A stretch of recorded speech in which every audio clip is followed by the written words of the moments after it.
Views and opinions of any of the guests of After Hours AM are not necessarily the views and opinions of After Hours AM, its hosts, its staff, or any of its affiliates.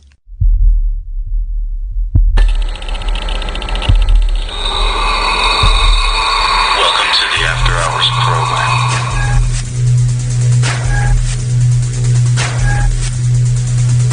Are you ready? It's alive! It's alive! It's alive! Now broadcasting live from the After Hours AM studio, Joel Sturgis and Eric Olsen.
Good evening and welcome to this a special, creepy edition of After Hours AM. I'm your host, Joel Sturgis, and right along with me, Eric Olsen. Hey, Eric, man, we got Steve Asher on the show tonight. It's been in the works a while, and Steve is a friend of mine, actually. That's why I'm bringing it up right at the top of the hour, but I do all the time, usually. But Steve has written a really new book, really great new book. And we got a chance to preview that book, and he's going to be on at the top of next hour. But the book is Hauntings of Kentucky State Penitentiary. You're going to want to hang around for that. It's going to be a really great interview because I'm kind of stoked about it. I've heard a lot of rumors about this location, man. A lot of rumors. Me too. It'll be kind of cool to get his take, someone that was actually in the place, see if it's really as creepy. Well, what's really interesting to me personally is, Kentucky is just the next state south of Ohio. It's a ways down there, but it's just the next one down. And when I look at the pictures and when I hear the stories, it's remarkably similar to the Ohio State Reformatory. Yeah. Now, the main difference being the reformatory was, in theory, a reformatory. Sure. It wasn't a maximum security Wasn't a penitentiary, supermax. but many of the same things happen, same interaction between inmates, the same overcrowding, the same, Sure. blah, blah, blah, blah, blah, blah, blah. So it's pretty amazing to see the similarities. And I think we'll see, and we have seen, some of the similar things in other penitentiaries. The main difference now, of course, is the Ohio State Reformatory is closed and has been for some time.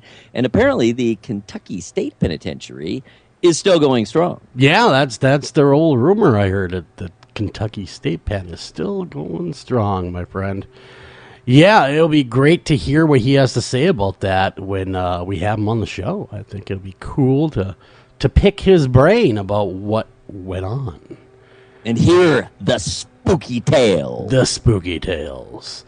The scary, spooky tales of what went on in the reformatory. But hey, man, that being said, I gotta say, you, rather, were kind of dealing a lot in Cleveland, weren't you? Yeah, and still are. In fact, I don't know. Is it happening right now? I'm on the radio. I can't watch. But, yeah. we got big acceptance speech tonight. That's the rumor I heard is Donnie is going to go ahead and accept the nomination of the Republican Party to run for El Presidente, as it were. So eyes and ears will be peeled for that one. It really has been quite a week. I think Cleveland has handled it quite well. Been relatively few incidents. They've handled the protesters, I think, reasonably. And very few arrests, really, relatively, given all the bodies coming through here and all the strange behavior for this entire week. But, of course, we had all that practice with the Cavaliers parties downtown. Not one, but two of them. Yeah, I mean... Only about a month ago. Yeah, so you guys have had a lot going on in Cleveland. And, well, I do apologize if you guys hear any noise. I had to crack a window in Studio Beans. It's 105 degrees in Minnesota right now. But dang. With no AC in this little studio. That is mind-boggling. It was just crazy. I technically have AC in mine, but my office is at the very end of the entire house system. Mine is at the very, very end. Yeah. So I literally have to put a little fan, on top of the vent to suck the air conditioning down to this side. Wow, man, yeah, I couldn't believe how hot it was, and it's like, wow, it's like a 7th layer of hell around here lately. What the hell? You know, it's not that hot here. Today was high 80s, but it is supposed to be 90s tomorrow. Oh yeah? Oh man, it's you know what? It's all good, I guess. It is summertime, man. It is summertime. But we got more important things to tend to, and that would be like, I don't know, haunted headlines. You know? Well, you know what I mean? heck yeah. You know, I mean, just call me crazy. All right, my friends, as you who have listened so intently for oh so long know, we derive the haunted headlines from your paramount paranormal news headline location. Yes. That being the America's Most Haunted Twitter feed. So head on over to Twitter so you too can see all the pictures we're talking about. Have fun. Click on the links and just have a jolly old Be time. part of the madness, man.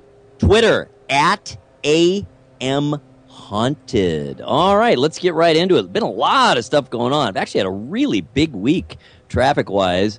I bet you did. The website and the Twitter feed and Facebook too, for that matter. Cool, man. Cool. I think we've had the biggest week ever in terms of engagement on all three entities. So that is a very wonderful thing, my friends. It's not even participating. It's not even October yet. We're not even close. Not even close. This is supposed to be the doldrum. No, that's right. Doldrums of summer. Yeah. All right. Well, you know what's going on right now, starting tonight. You know what that is. People One kissing, of the hugging biggest each other. Events of the year. Oh, what's that? Comic-Con, San Diego. Yeah, that's right. Comic-Con, San Diego. Have you ever been to Comic-Con? I have not been to that, which is really the only real one, of course. Yeah, I've never been It's to Comic-Con. the original. I have not been to that one, no. No. Me neither. I've always wanted to go because I always thought it'd be kind of cool to look at the different folks that are there because they're quite colorful. Very colorful. You got all the presentations from across the media spectrum: TV, film, books, obviously comics. Good stuff. The works. It's crazy madness. Speaking of comics. Go ahead, man. Well, everyone's busting out, the trailers now for the fall for Comic-Con, including this brand new show coming in September to Fox, a TV version of The Exorcist. What do you think about That's going to be interesting. It all depends on how they pull it off, of course. I mean, is it going to be flat out scary? Or is it going to be watered down for TV? We're really going to have to see what happens to that one. I'm going to keep my eyes and ears on that one. Well, take a look at the trailer. It's actually on their The Exorcist Fox. Now, I haven't watched the trailer yet, but I know you have. Is it creepy? Very creepy. Really? Cool. Because, a lot of these TV shows, they kind of wimp it down a little bit. You know what I'm saying? They just kind of wimp it down. Of course. And it's like, okay. They're on network TV of necessity, although that's changed a lot over the years, too. Well, yeah, exactly. But get away with an awful lot. And cable, I'm not sure what's watered down on cable. Not much anymore. Walking Dead kind of broke that wide open. Yeah, you get it all. You get it all there, the whole thing. Oh, by the way, blood, guts, the works. Yeah, speaking of watching things, I now that's on DVD. I'm gonna get your opinion. I don't know if you've seen it yet. Superman versus Batman. I still have not seen it. You have not seen that. See, now, I watched it with a bunch of people, and I've seen it in the theater, and I didn't mind it. And then, of course, I watched it with the other half, and And she is a big Batman fan, which is cool because I like Batman as much as anyone else. But she was kind of upset. And I said, well, what are you upset about? She said, Ben Affleck is not a good Batman. Oh, my. I've actually heard mostly positive reports on him as Batman. I have as well. I mean, mostly anyway, positive reports on Batman. But, she wanted the Christian Bale is what she thought should have been done. Well, Christian Bale was fantastic. The Dark Knight. Yeah, really was. That kind of persona, the hardcore Dark Knight. Not this, I'm mad at you, Batman, or Superman, I'm going to kick your butt. More of that hardcore. Christian Bale, for a lot of people, has become, the guy. Iconic well, kind of like Batman. Kind of like how, his name is escaping me, and it really shouldn't. He's a Scotsman. Became what is his? Sean Connery. Sean Connery became James Bond, and there was no other person that could play James Bond for a very long time. About, 10 others have. Well, yeah, but at that time, everyone was like, no way Roger Moore can do what Sean Connery did. They kind of each brought their own. There's really not one that I hate. No, I mean, I just think that there's just different levels of hatred. In some ways, Daniel Craig has been great. Yeah, I like Daniel Craig. I thought he's done, for the next generation, done very well. Yeah. Pierce Brosnan, he wasn't bad, but he wasn't just very suave. Yeah, I just didn't really feel the love from him. But I know what you mean. If you look at the historical arch of James Bond, if you had to pick one, you probably would pick Sean Connery, if for no other reason that he was the first, and he established that in the mind's eye. What I was going to say about Ben Affleck, though, is he is the physically largest Batman. Yeah, he's a big boy. So, I mean, he does have that going for him. But I can't say, honestly, I haven't seen it. My son, the 12-year-old, who's a super superhero fan and actually pretty sophisticated. We should get him on the show when it comes to these reviews. He liked it. He liked it quite a bit. Yeah, it was a good movie on its own. He said it was long. It was. But he liked it. It was drawn out. The action wasn't quite as good as I thought it should have been. It is no Avengers movie. It wasn't all action all the way through. A lot of drama as well. Well, sure. You have those two personalities. I thought Deadpool was better. Well, Deadpool's a kind of a whole different thing. It's its own genre for now, anyway. I liked it anyway. Anyhow, let's move on. All right, so back to The Exorcist super quickly. If you're on the @AMHaunted Twitter feed, you can click through and to the Facebook page of The Exorcist Fox, and you can see that extended trailer exclusive to Comic-Con. Obviously not.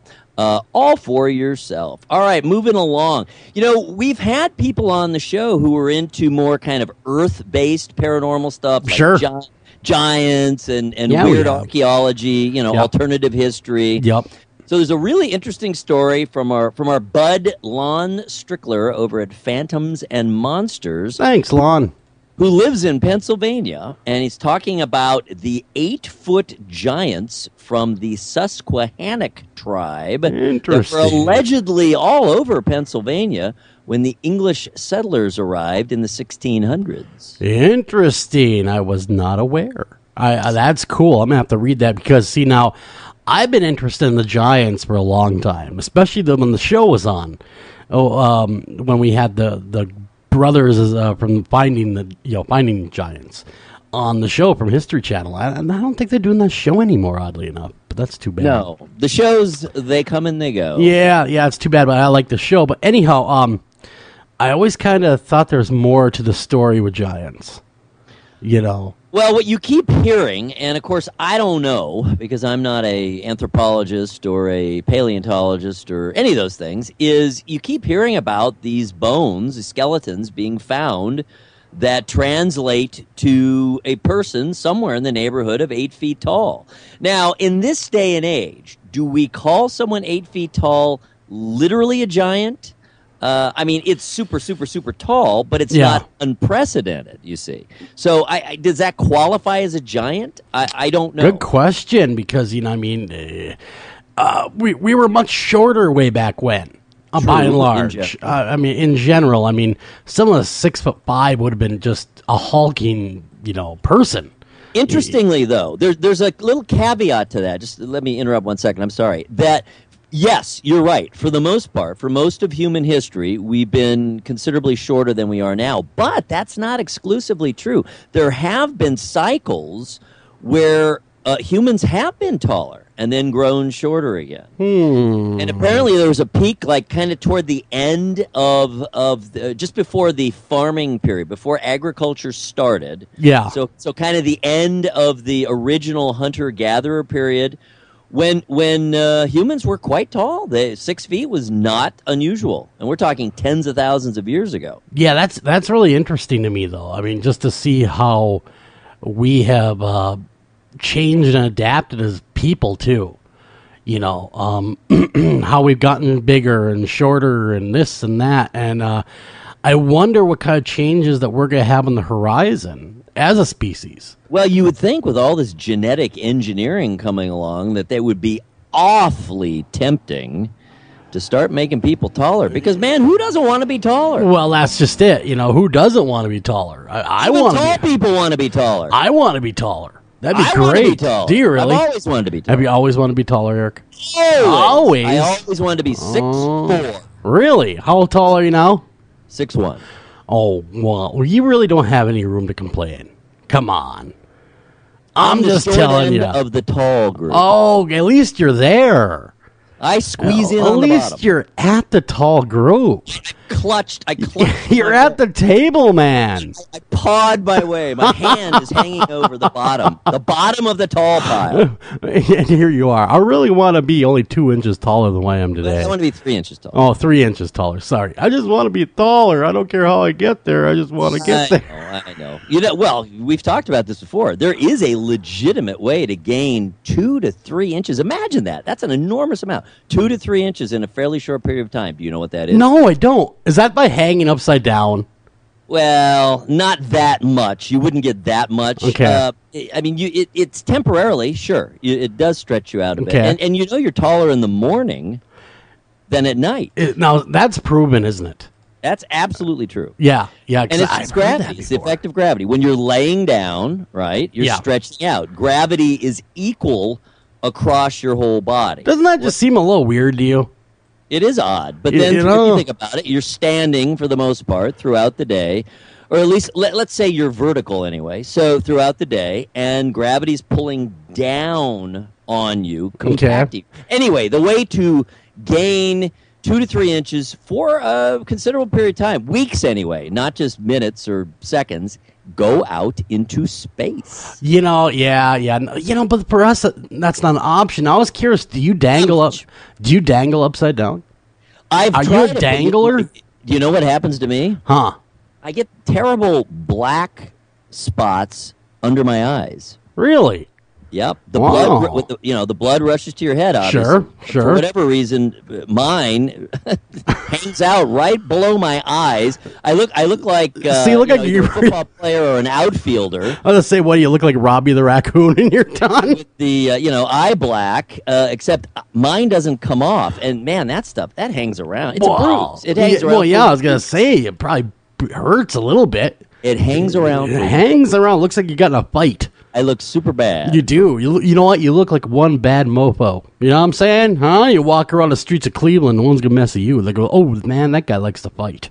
That guy's got eye black. Yeah, we're not going to mess with him. Look at him. So He's anyway, ready I to have go. done that. I have hung upside down. And there's benefits to your spine, too. It's not just makes you a little bit taller. It does help. Wow. Well, going into space is not necessarily an option for this guy personally, but maybe for some of the listeners it is. But this guy, if you go up to the International Space Station, you hang out there for 6 months or so, you come back, you're 2-3 inches taller. Wow. But it only lasts for a while. Yeah.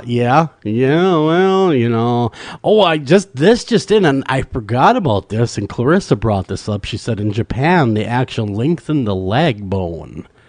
Surgery very dangerous, but can be done. Very serious approaches. Just to get taller, huh? Just to. You got kids taking hormones? Oh my! Well, when I was a kid, I grew up on a farm. To be completely honest with you, and When I was probably about 9, 10 years old, an old farmer. I mean, he'd seen it all, right? He like farmed during the Great Depression. And about the time in the about 1980s, about this time, they were starting to put massive doses of hormones into beef and chicken and this and that. And that's when he got out of it. Okay, I'm done. He says, I'm not going to dope my animals just to make a buck, to add some poundage at, the market. But as he was going out, he looked at me and straight ahead, he says, you're not going to see the effects of this, but your kids are going to go through puberty much sooner. They're going to die much sooner. Because these hormones, you watch. Well, I hope not. Wow, he was right though. They are About hitting puberty at a much earlier age now. That's going on across the board. That is society wide, and it could be based on a lot of things. Now, is it because chemicals in the water? Is it because of the hormones? That could be a part of it. Yeah. Think about it. There's so much stuff, so many chemicals of all different kinds, and they get flushed, right? Sure. All the stuff gets flushed down the toilet or it gets washed down into the storm drains. Sure. And a lot of it, or at least a portion of it, ends up in the groundwater. It does. So right. The water we drink, no matter how purified it may be, has a lot of chemicals. At least it's trace. Hopefully, okay. But you're kind of a health nut, right? Kind of a health food guy, by and large. I try. Now, do you stay away from the GMO stuff?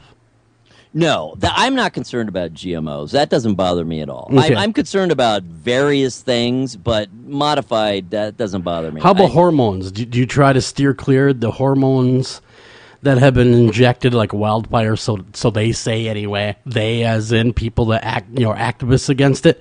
Do you steer clear from the hormones in beef? Given a choice, yes. But Okay. I'm not fanatical. And really the main way I address it is I don't eat that much red meat. I am not a vegetarian. I do not avoid meat. But I do try. I have over the years, over the decades, as all this has come to light, I have, over the decades, cut down on red meat. So generally... and my wife definitely cooks more in the direction of she's a very good cook, pretty smart, plan things out, puts together some very interesting, a lot of kind of internationally based stuff. But she uses a fair amount of fish, a lot of chicken, some pork, not too much beef. So that's the main way. Being that we taken haunted headlines and just hard left turn into food, what do you think about gluten?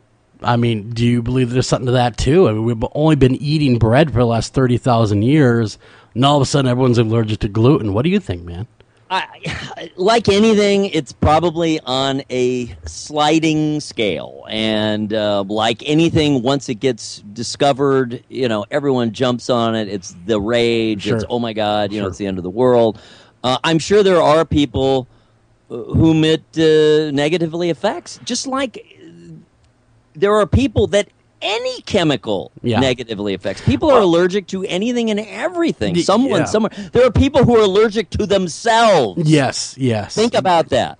Exactly. And it's just gotten crazy with the food stuff. I was in the grocery store just the other day, and I was reading, some things that they had about genetically modified this and gluten and stuff like that. And there's aisles dedicated, but one thing I noticed about the aisles that are dedicated to these changes, the prices are all 3 times higher and the packages are twice smaller. Oh, yeah, of course. It's so, eat healthy, but we're going to charge you out the yin-yang for it. Well, you're talking about the whole, no pun intended, Whole Foods experience. Sure. And that's just one example. I don't mean like a pound of grapes is $5, where a pot pie is $1. I am absolutely, and certainly as I've gotten older, I've been more and more aware, at least, of what I eat. And I have tried pretty hard, and it's not too hard because, like I say, my wife does a pretty good job. Yeah. And not that that's her job, but that I don't do a whole lot of She's cooking. Mindful of what the family's Because I suck eating. at it. That's the only reason I don't do a lot of cooking, because I stink. But anyway, a lot of fresh fruits and vegetables.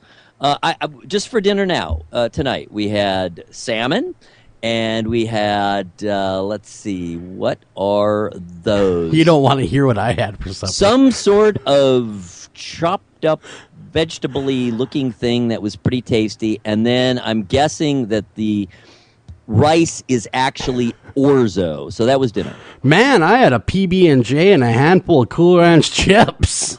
Oh, my. That is off in a different direction. That was dinner for me, man. Hey, when you're a radio guy, you eat when you can.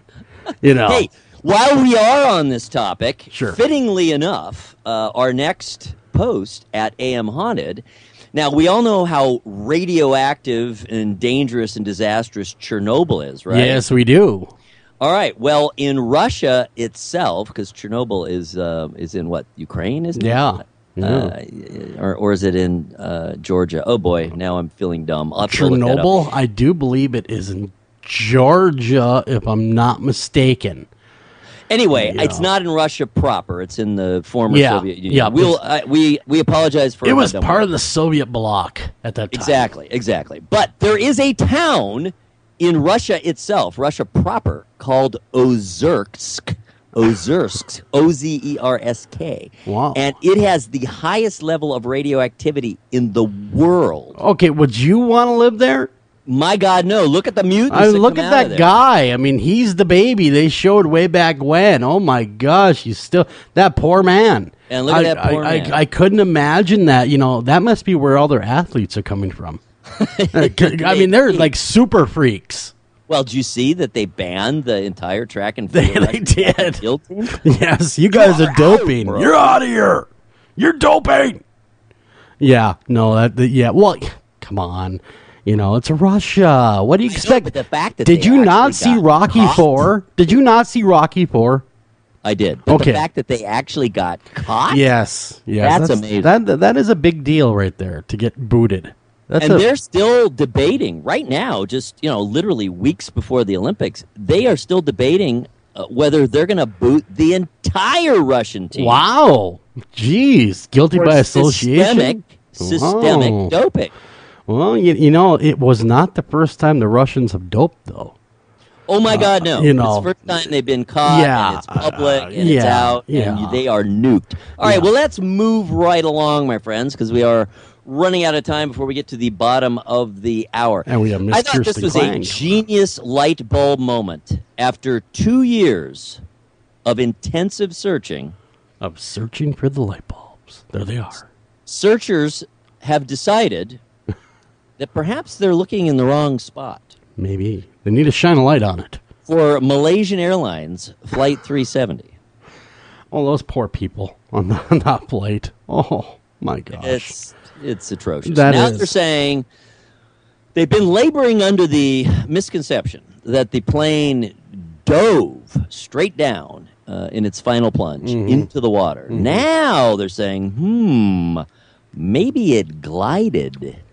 Wouldn't that be more of a plausible explanation, the gliding? Because I'm sure he didn't want to kill himself, the pilot.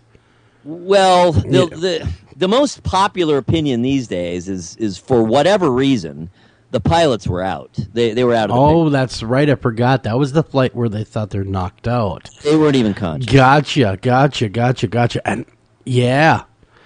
Oh, boy, that's a hard one. I mean, who knows? In other words, and of course they don't know because they haven't found anything. No, and I feel sorry, like I said again, for all the people that were on that Terrible. plane. The families. Oh, it's horrifying to have it that is still so open-ended. Yeah. After 2 years. Yeah, you would think that. You know what? You would think that they can find Waldo, but they can't find the plane. Come on.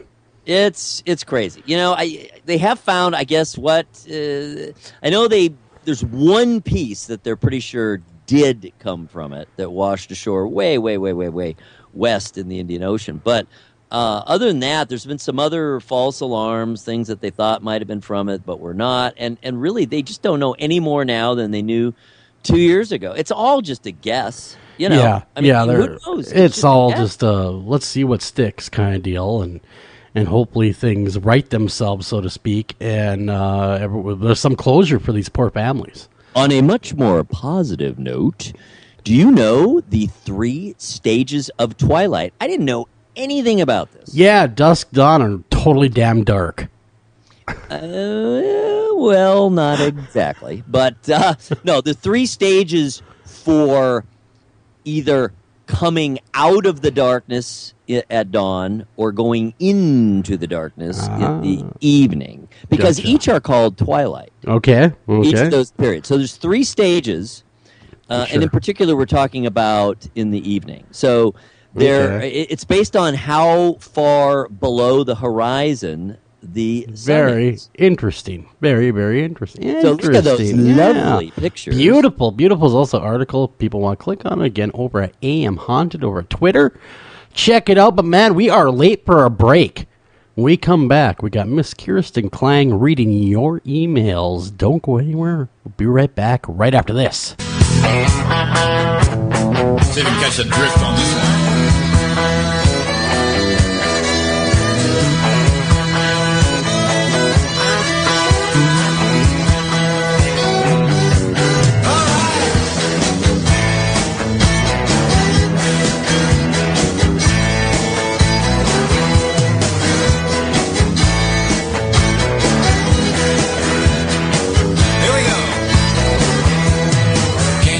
Combust from too much lust.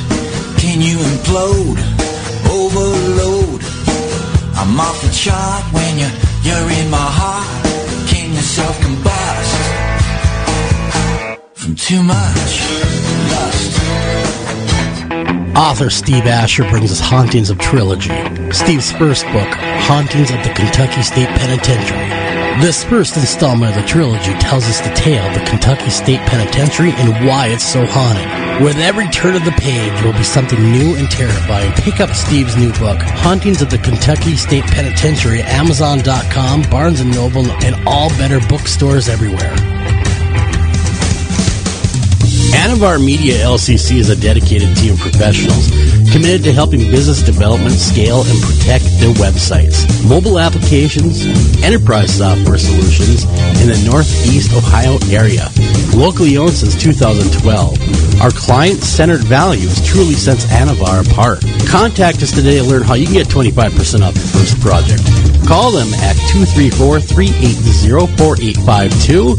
Again, that's 234-380-4852, or visit them at www.anavar.com. Again, that's www.anavar.com. Hi, I'm Kip Parker. And I'm Charlie Parker. And we're the Parker Brothers.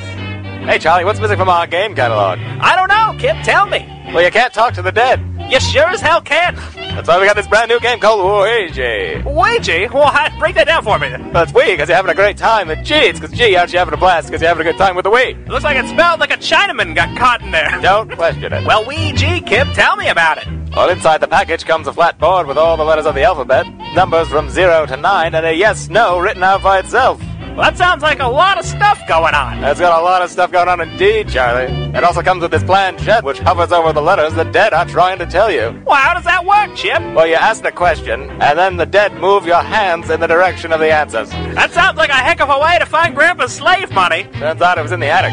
But the questions don't have to be as serious as slavery. You can also find out if Sally's got a crush on you. The dead like to answer all sorts of trivial questions. Feels like they'd have better things to do with their time, Kip. No, lost souls are lost forever, and they're really glad to help.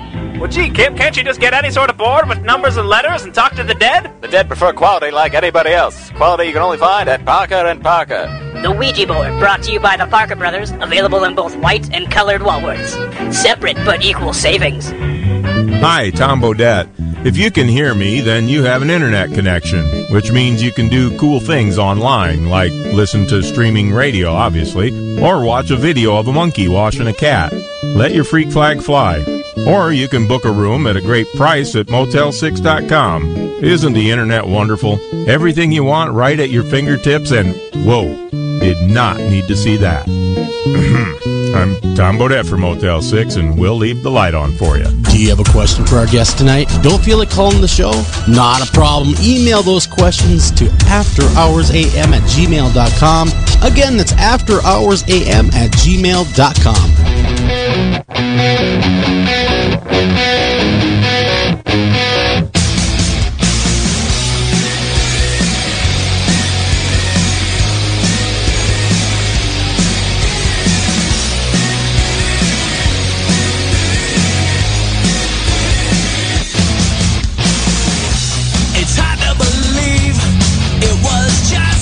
welcome back, everybody, to After Hours AM. And with us, of course, as soon as this is done, we have a little intro to play, and you're going to know exactly who is with us. Eric, you know this intro.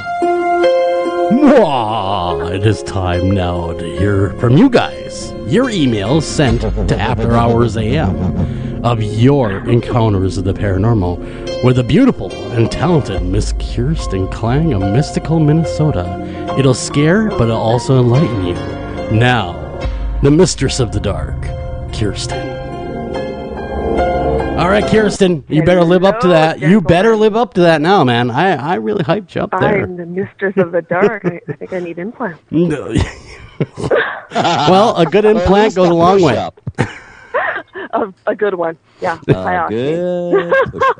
That's all you need, just a good push-up. Everyone can benefit from a good push-up. That's right, everybody, and I do mean everybody. Infants. Well, I Newborn have sweethearts. really great stories. I don't have any push-ups in them, but I do have some wonderful stories from our viewers, or our listeners. And I have one from Danny Osborne in Oklahoma City, Oklahoma. Cool. You guys want to hear it? Yes. Former home of Kevin Durant. Yeah. Oh. He says, "Hi, Eric and Kirsten. Here is my ghost story. Thank you so much for including me, Danny." That's so Me sweet. too. Not even me. He didn't even say hi to me. He did. Oh. He said hi to all three of us okay. together. Okay. Like okay. a happy little family. Okay. He acknowledged us all. Wow. He says, "My twin brother and I would go to stay the weekends with our father when our parents were going through a bitter divorce. My dad was staying at our grandparents' house. Every night, my brother and I would hear something in the hallway growling. Whoa. We both heard it. My dad stayed in the room at the other end of the hall, and he would never hear it. Later in life, we asked if he was doing it. He said no. During the same time frame at our mom's house, something was also happening to my brother and I. We'd see things move like doors opening and closing by themselves.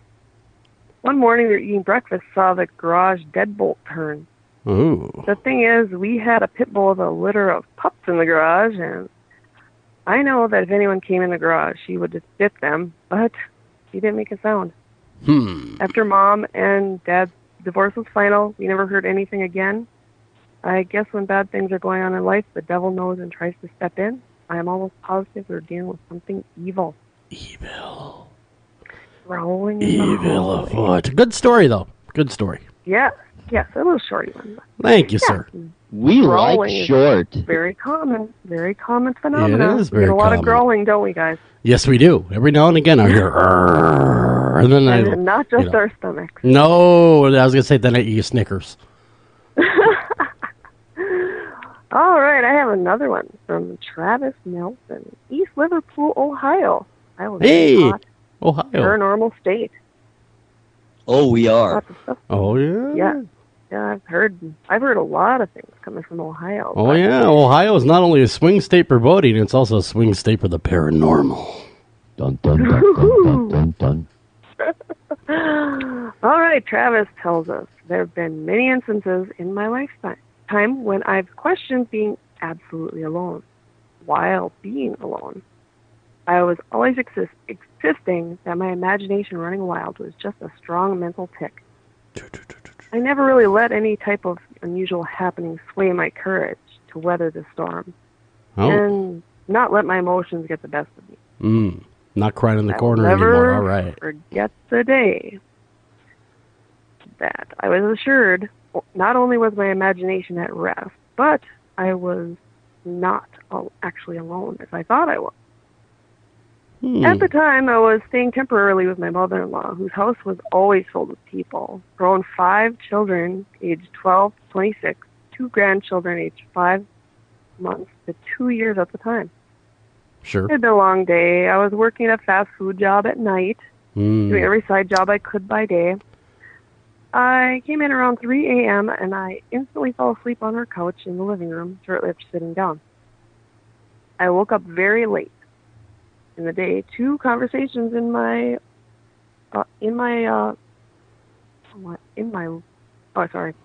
My in-laws were having, it's a little backwards, sorry there. I will miss one. My in-laws were having with themselves. Trying to get a grip on my surroundings as I sat up to wake up, I rubbed my eyes. I thought I saw a pale-skinned little girl with blonde hair and pigtails. Oh, that'd be creepy. From the arm of the couch. Oh. Which was occupied by 3 of my sibling in-laws. So he was not alone, but he was not alone and not alone.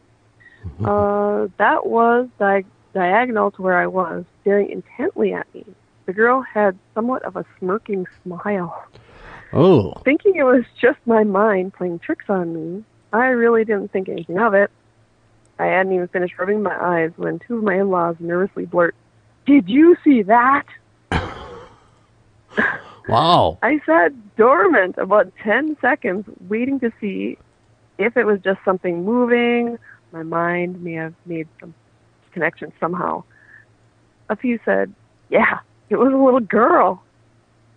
All right, then. My fiancée said she had seen a little boy with blonde hair and pale skin. Thinking it was our niece, they looked over the arm of the couch to find no one. I had always written things off until this day. On that day, I was assured that sometimes things are not all fictional. I have never had another experience of a full-colored, solid apparition before, let alone with 3 other fully functional adults. Wow.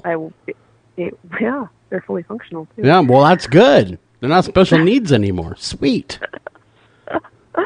I think fully functional adults, actually.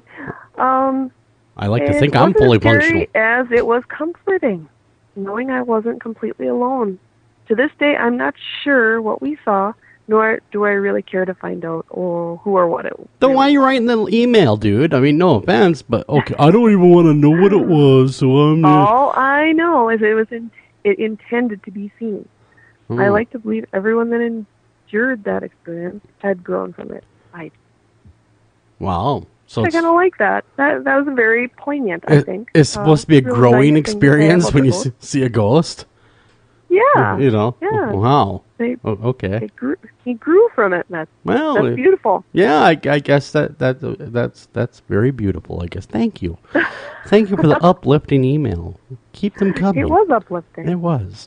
Thank you so much. So far, they're not very scary, Kirsten, and I bill you as being scary as hell. I'm just joking with you. I thought it was pretty scary. Creepy Well, little girl. you know, okay, the little girl part, yes, because I saw The Shining, and that was scary. You know, I still haven't gotten over those twins going to red rum. Okay, I still don't like twins this day because of that. Little blonde twins? No, thank you. I'm good. You should be used to little blonde No, twins. I got sisters that are twins. They're evil enough. They're not that bad. Oh, yeah? Oh, yeah? Yeah, off air, we'll talk. Let me tell you. Let's show you the mind of evil. Well, when they jump out from the sides of the cushion on your couch with a butcher knife. If they could, they would. If they could, I'm sure they would. I'm just saying, twins are inherently evil. Am I right, Eric? Oh, my goodness, I hope not, since we have a pair coming in the family. Oh, really? You're of course, everyone knows by now that Eric is going to be a grandfather. But not only is it one, but you get a twofer, huh, there? We're getting a twofer and one of each. Congratulations. I know. It's pretty darn exciting. That is very exciting. Again, congratulations, man. But I still think they're going to be evil. Sorry. Well, we'll see. Watch your back. Watch your back, Grandpa. They always kill. They're coming. They're arriving to their home in Finland in October, and we're going to visit in December. Remember, Eric, they always kill the old ones off first. I know. Remember, like I said, they always kill the old ones off first, man. Watch your back. Yeah. Well, I better keep my parents around for a while, huh? Your parents going to live for another 50 years. What are you talking about? I hope so. You got it, mate. Anyhow, Kirsten, any more in the old hopper? Anything else? I have. Okay. I have 2 more, actually. Good. I have one from Mo McKenna from Monpont, Massachusetts. That's a lot of alliteration. Sorry, guys. Mo McKenna, Monpont, Massachusetts. A lot of M's. Sorry. That is a lot anyway, of M's. First, I want to say, After Hours AM rocks. Oh, thank you. Thank you, Mo. Thanks, Mo. Hey, Mo. When I was a child, I had a Raggedy Andy doll. I hated that doll. Couldn't I don't sleep blame you. if that doll was in my room. I couldn't stand it. They're almost as bad as Not twins. long- Oh, sorry. Go ahead. They're almost as bad as to have around as twins.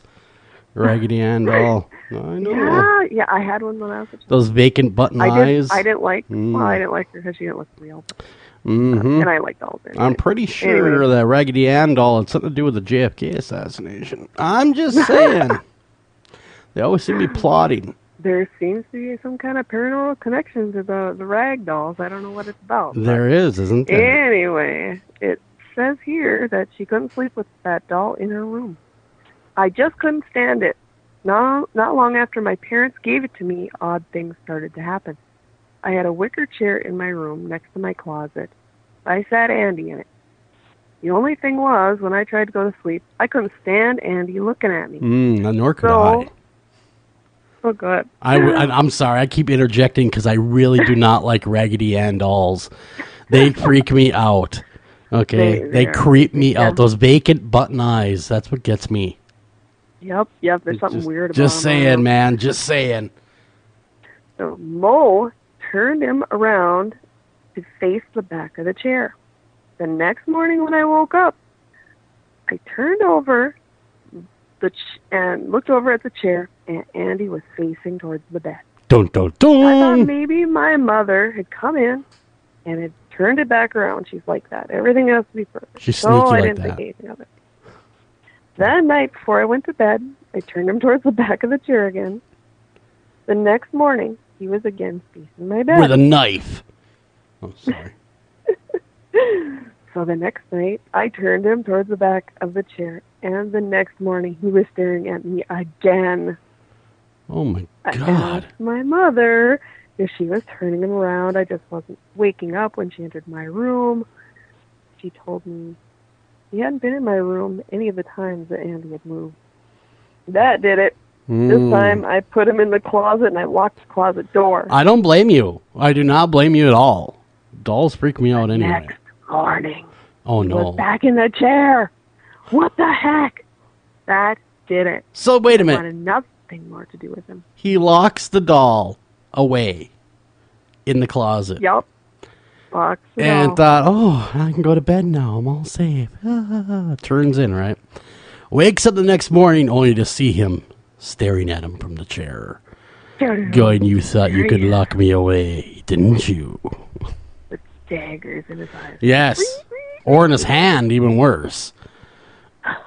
We have ways of dealing with you. Ooh, yeah.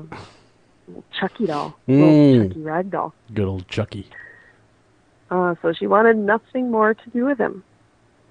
I picked him up, walked into the kitchen where my mother was washing dishes, and I threw it at her. Jeez. I don't want him anymore. Take that, It's a Mom. brand new doll, not an antique. It's now down in my basement in an old trunk. What? Wait. Andy stuck around. Don't you got a big lighter and a lot of time on your hands? Go outside, burn it. Andy's coming to visit you, Joe. Yeah. Well, I do have a big lighter, Andy, and I do have lots of time on my hands.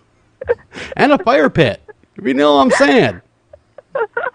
Well, there's certainly, their flames. we are not without precedent, since, of course, the real Annabelle doll is a Raggedy Ann. Yes. And then we have the tale, of course, which is made into a film, of Coraline, and that's all about the creepy button eyes as well. Isn't it creepy, man? Isn't it creepy, Eric? Don't you find those things just to be a little on the creepy side?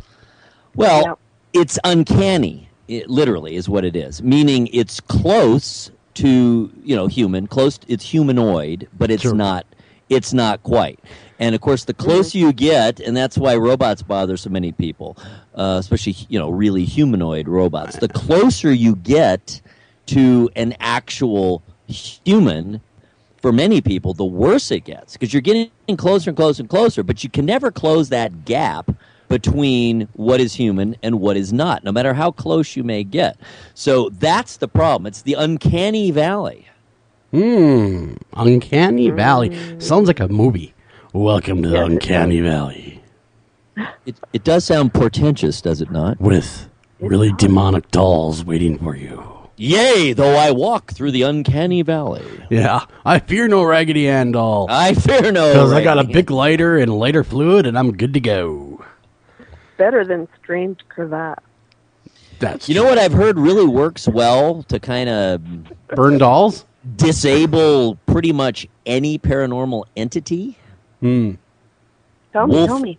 Wolf pee. Wolf pee? It's not easy to get wolf pee. Well, no. Harvesting the said wolf pee could be very hazardous to your health. Yeah. All right, come on, Wolfie. Lift that leg up a little come on higher. over here. Come on. Come on. Stop being a baby. Yeah.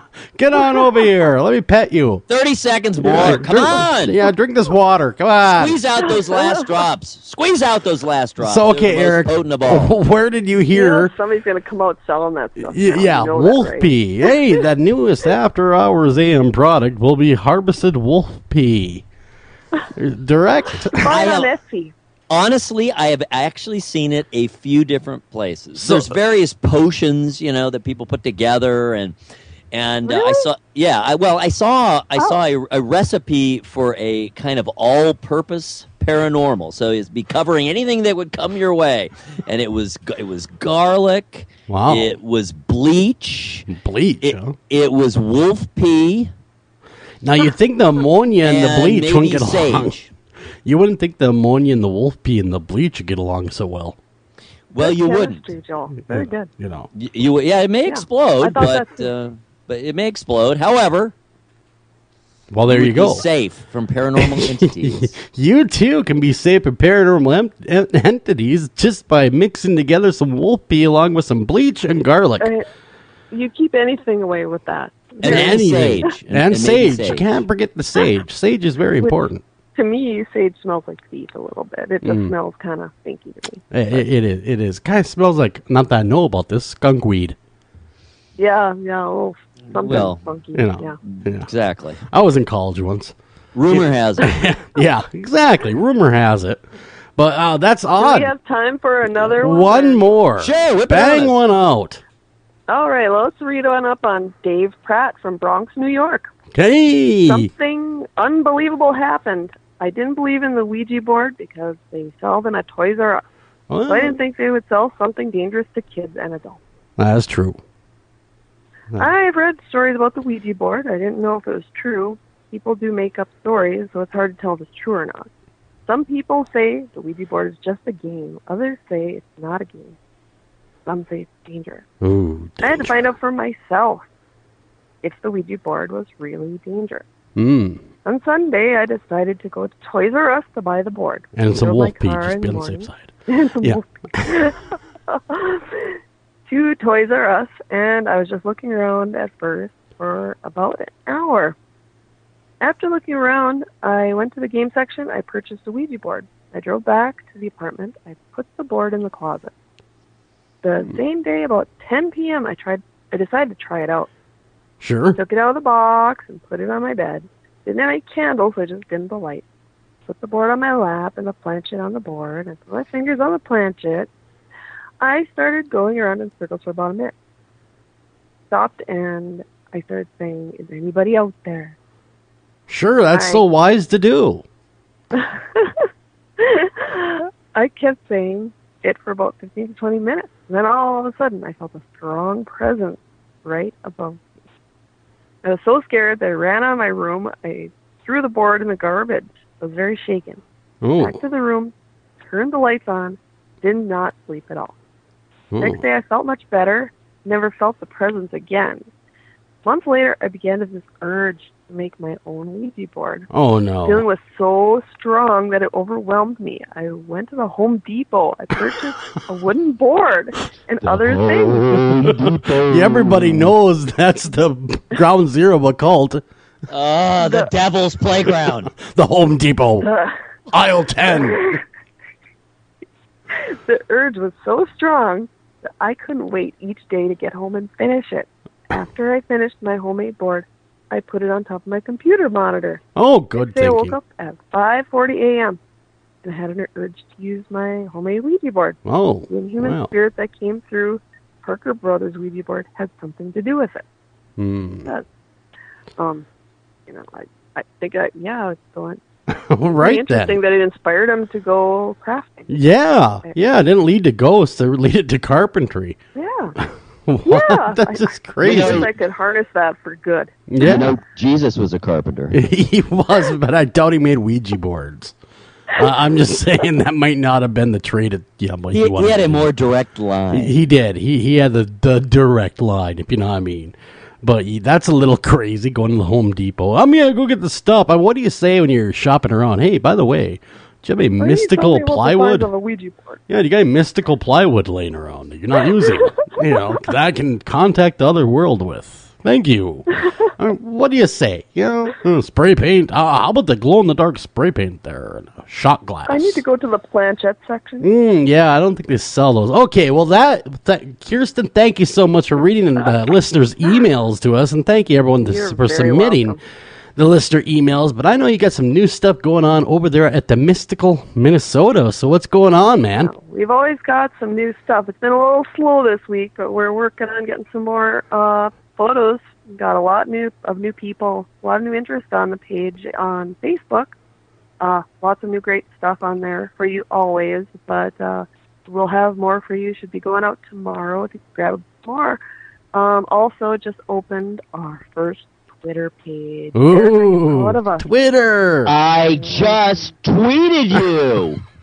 Oh! Look at that! I followed you. Hey, look at that! Just now. How cool is that? Everyone go to @Mystical Min, MINN, and that is Kirsten's group, and they just are getting going on Twitter, so help them out, show them the ropes, but I'm following them. Yeah, I'll follow you too as well, and I suggest everyone else follow you, and have contact at Mystical Minnesota, have all that kind of good stuff, because they're a good group of people, very knowledgeable what they do as well. So you have a picture, send it their way, and they will be happy to analyze those pictures for you. And if they can't figure it out, they'll find someone that can. So you're not going to get some egos going on there. You're actually get help figuring out what you got we there. treat everybody with respect. That's right. Respect is the number one thing. That and making Ouija boards in the off time is another great hobby that I've decided to undertake. And Home Depot, here they come. I need your alphanumeric of doom. Of doom. Give me that wooden board of the mystical kind.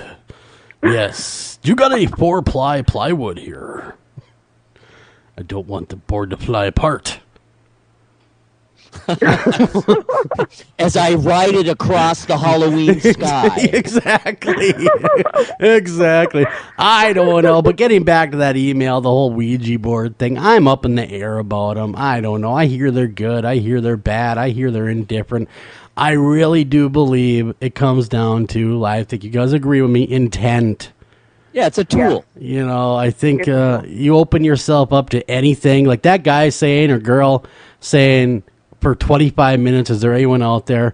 That's like opening your window and screaming, hey, anyone that want to come up to my place, feel free to do so. You know, anyone that's walking around. All you homeless serial killers. Exactly. Come on in.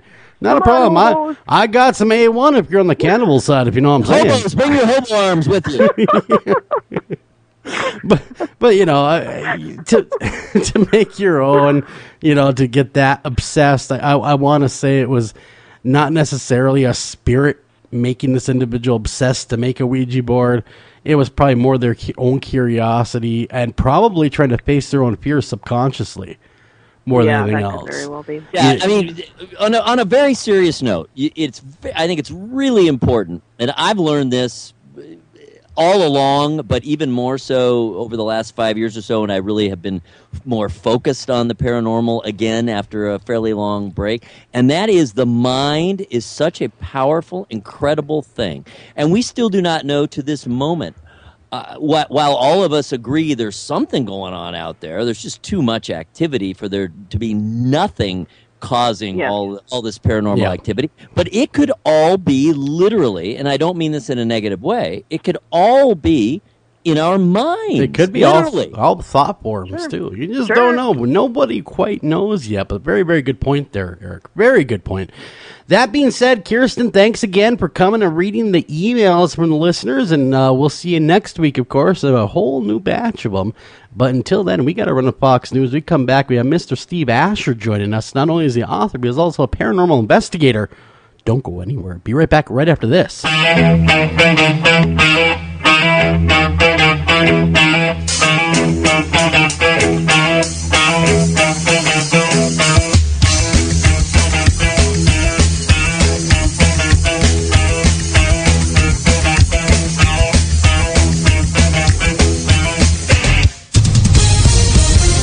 Live from New York, The Fox Report.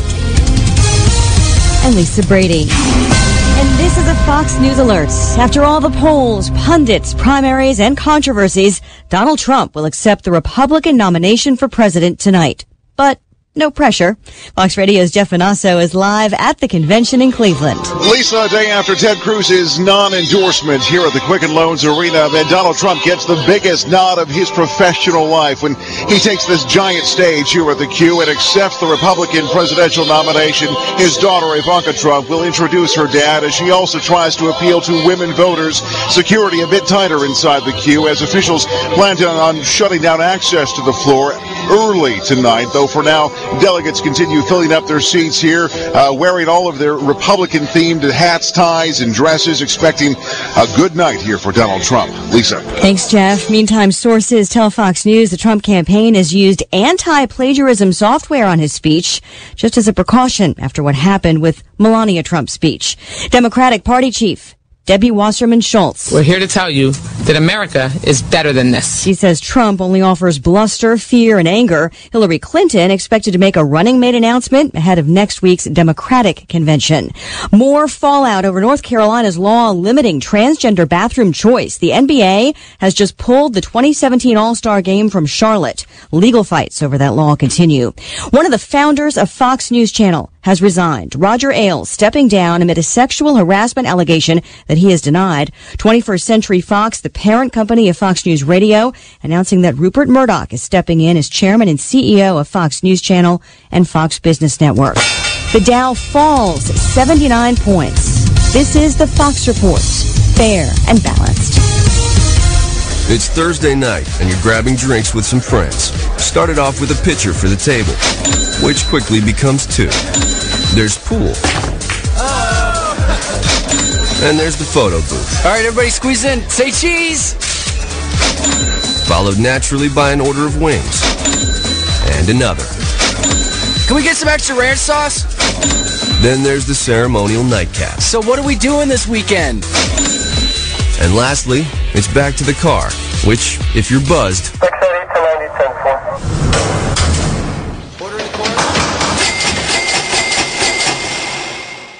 could be the most expensive night of your life. Getting pulled over for buzzed driving could cost you around $10,000 in fines, legal fees, and increased insurance rates. Nothing kills a buzz like getting pulled over for buzzed driving, because buzzed driving is drunk driving. Brought to you by the National Highway Traffic Safety Administration and the Ad Council. Only in the forest can you see this. But nothing beats the moment you see that. Cool! That's your child's eyes opening up to a world of possibilities. There are some moments only the forest can inspire. Find yours at discovertheforest.org. Learn about forests near you and discover cool things to do when you go. And you might just see this. Visit discovertheforest.org. Brought to you by the U.S. Forest Service and the Ad Council. Green light. Hey girl, school zone. I'm getting hungry. Car changing lanes. You want to meet me for pizza? Stop sign. Intersection clear. Yeah, street. Pizza sounds good. Ballin Street? Girlin Street! It's hard to concentrate on two things at once, like texting and driving. Stop the text, stop the wrecks. How will you stop texting and driving? Tell us at stoptextstopwrecks.org. Brought to you by the National Highway Traffic Safety Administration and the Ad Council.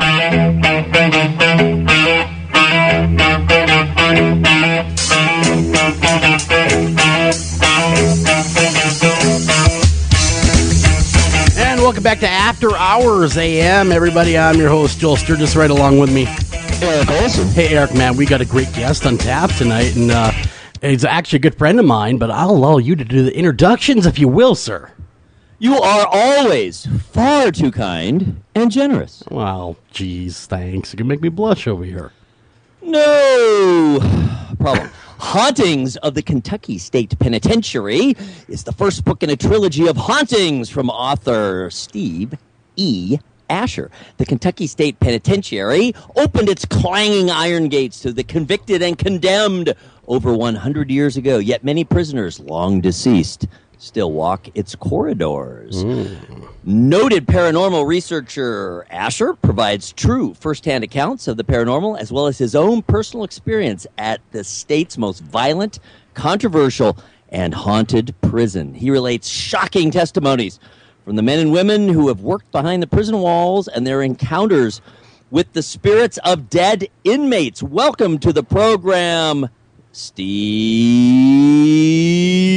Asher. Wow. Yeah, I don't know where to come in with that. Yeah, thank you, Johnny. Do it like wind it up like Johnny Carson. Something. You guys didn't see it, but I, of course, dropped the mic after that. Oh, you did the mic drop, the walk away. Gotcha. The mic drop. Gotcha. I think we've all wanted to do a mic drop at one time or another. I think we all have. I have done it a couple times. I've done that usually like in the middle of a show or something. Sure. But it wasn't on purpose. No, okay. Well, I've done it on purpose just to be a jerk once in a while. Watch this, guys. That'll make you deaf. Sound guys don't like that. No, they get a little upset. The key is holding your arm out and then get the nice drop going. Slowly opening your finger. That's exactly the dramatic mic drop. But anyhow, enough of mic drops. It's even better if as you're doing that, you kind of tilt your head like, yeah, this is happening. Exactly. Take it. Yeah. Take it. Boom. You gotta come. All right, Steve. You know what? We could talk about mic drops all night, and believe me, I could. Not even joking. But you wrote a really, really cool book, and it's only the first installment of a trilogy, and that's even cooler if you ask this guy. So whip it on us. Hauntings of the Kentucky State Penitentiary. Okay, now you, my friend, were once a prison guard. Yes, sir. And were you ever a prison guard at the Kentucky State Penitentiary? Yes, sir. I'd started out. I did 3 years at a smaller facility, the Kentucky. It was basically they call it the farm. It was a Kentucky corrections, like a reformatory, where they mainly had medium and minimum security, a lot of outside detail people, bad checks, stuff like that. Sure. Nothing serious, because in Kentucky they won't have anybody with like any sort of like serious like sex crimes and things like that outside the wall. Okay. And I did 3 years there, and then later I went to the Kentucky State Penitentiary, which I did 7 years there. Oh man, you did some hard time over there. 7 years. I mean, just being a prison guard could not have been easy at all. Well, it's honestly, it was one of those things where the way I approached it was not so much. I didn't go in there with any sort of preconceived notions. I mean, my dad, who is now gone, had told me some years ago when I was looking into getting into the job, because it was one of the more stable jobs here. Those prisons don't shut down in Kentucky. No, I hear you. He had said, he gave me a little heads up about it, and when I started, when I actually went to KSP, I had a little bit of idea about it, but yeah, it's a whole different animal. It's not really like you see it on television. It's not a constant running back from fighting. I mean, if you're in segregation, it's going to be crazy. Yeah. All day long. But it's a situation. It's that, part of the time you're waiting, the anticipation. That's the sort of stuff that causes a lot of the work stress, heart related issues with people. There's a lot of drinking and stuff like that of officers because just coping with the things you see. Yeah, I would imagine you see a lot of not so nice things being a prison guard, and I could only imagine the feeling of being surrounded. I mean, I'm sure there's times where you're the only guard surrounded by 10, 12 inmates. Right. I mean, easily. I mean, definitely outnumbered. One of the places that I worked a lot, there are different cell houses for different classifications. So this isn't like secret information. So yeah, you would have like the seg cell houses, which are like 3-cell house and 7-cell house. That's where you have the guys that are jumping on each other, throwing pee on people, trying to eat people, all that mess. Yeah. And you get then you have your regular GP or general population guys. That's guys that are trying to just get through their time there, not trying to cause a lot of trouble. And then you got PC, which is protective custody for people that ask to go in there, or maybe for whatever reason are just weaker inmates. Okay, so yeah, they could never survive. They can take it yard. Yeah, the yard would beat them down, so to speak. Oh, easily. And then of course we have death row. Oh yeah, I can only imagine working that. I've worked there too, but where I worked a lot was a 5-cell house, 2nd floor, and that was a GP walk. And yeah, you definitely see a lot of stuff. That's where actually I'd seen some of my sightings. I was just about to ask you about that. Did you ever have any sightings on the job? Oh yeah, I mean that's what the crazy thing was, is that understand before all this happened, I grew up. Let's go back and past. Grew up kind of a latchkey kid, youngest of 7, and I loved to read. So I would go to the George Kuhn Library here in Princeton and go to their like esoteric and occult section.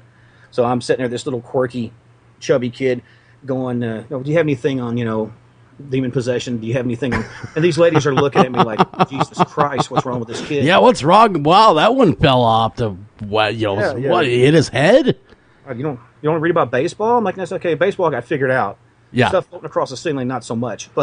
And it always had a real interest to me. Obviously I watched a lot of stuff like, old Vincent Price movies and the old Hammer films. And oh, yeah. Check the Night Stalker and all that stuff. I just ate it up. So anyway, I've always had sort of an interest in it. And so that kind of led me to it. But you're asking about experiences. Yeah, I worked 2nd floor, 5-cell house, again, quite a bit. And whenever I would work them on morning shift, which morning shift is midnights. It's sort of weird. It's like you go in, the days is 7 to 3, evenings is 3 to 11, mornings, which we consider the next day, goes into 11 till 7. It's state. Yeah. So it's really weird. But anyway, I was working and kept having, I don't know how else to put it, just weird tingles in my gut, just, that sort of thing, like you haven't walked around a corner, but you just got a feeling something's there. Or somebody's there, and sometimes you step around a corner, somebody out there doing something. You don't know anything, you don't feel any shift. Do you develop kind of like a spidey sense, being a prison guard, where you just kind of get a disturbance feeling? Yeah, someone's doing something wrong somewhere. I believe it's similar to, and I don't compare myself in any way to, military folks who I have the utmost respect for. My father and both my brother were in the military, but you start getting I don't know best way to say it, almost a hunter's sense. Sure. When something, there's a line of trees or something, but you feel something's there. Or kind of like a mother when you're not even home and she just knows you're doing something wrong. Gotcha. You know what I'm talking about. That. And it's something as you develop it and understand, like I said, I read a lot as a kid, stuff like Hans Holzer and stuff like that too, which always got me really interested in it. And then as years went on, when shows like Ghost Hunters and things like that came along, I had done some small investigations, but I never realized, oh, well, you could really go big with this if you wanted to. So, we formed a little team, the Caldwell County Paranormals, and it was me and some of the other officers and stuff. But that's when we started kind of doing stuff and really getting into more the research side of it for a lot of these guys. And but yeah, you get to a point where, what's the old thing? You look into darkness long enough, it starts looking back. And sure. It sounds really super melodramatic, and I'm not trying to make it sound like that, but there's a truth to that. It's just like, okay, you get a red Mazda or something, right? Yeah. And then you notice red Mazdas around town. Yeah. You buy the car and then you see the same see it everywhere, car right? everywhere. Yeah. Right, because that's what you're tuned to. And in the time of me studying this and all that, and studying EVPs and doing all this and that, I do think you become tuned into that, because my personal belief, whatever I'm capturing, either on video or sound or whatever, I'm not saying they're ghosts. I'm not saying they're spirits. I'm not saying they're demons. They're definitely some sort of energy. They're definitely have a presence of some form. It could be an extra interdimensional creature, possibly. Who knows? But I just know that you get tuned into that frequency, and your mind seems like it picks up on it more.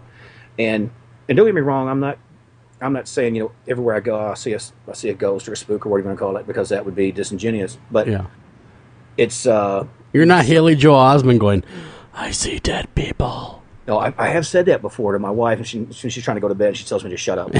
Shut up, Steve. I don't want to. But you know, it's funny because I'd mentioned to you before. She had did stuff with me before too, and she's fine with it as long as she's like not trying to go to bed. She doesn't want to hear EVPs when she goes to sleep. Yeah, I was usually the one that listened to a lot of the EVPs, so I'm sitting there, and sometimes I'd nod off, man, and I would have the most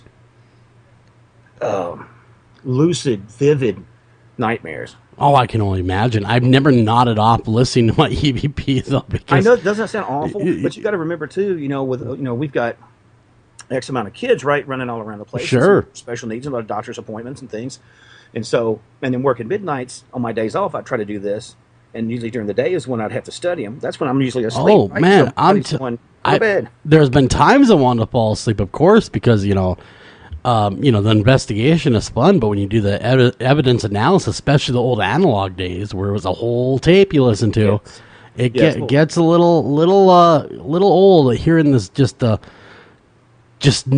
conversations or just the hiss of the tape. I mean, it gets a little tough on you. It's like a fan. It's like a fan going. It's that white noise of it. Yep. And that's where I got to the point where I never was like, well, this is my team, but. I started kind of going, well, look, I'm doling this out to you. Your recorder this and your camera this. Yeah. You got to listen to this because I can't, if you've got 4 recorders and we do an hour, that's 4 hours of audio I got to go through. Yeah. I can't do that. So everybody wants some of the pie, but nobody wants to cook it sometimes. So, but, most of those guys didn't last long. But the guys that I have in the team are pretty solid folks. Sure. I haven't been able to do a whole lot of it lately. I will be doing another one real soon in connection to one of the following books that's coming up, but we can talk about that in a bit. Yeah, absolutely. I got to ask you, though, while you were a prison guard and you were having these experiences at the prison while it was an active prison, did any of the inmates ever come to you and say, there's just not something right here?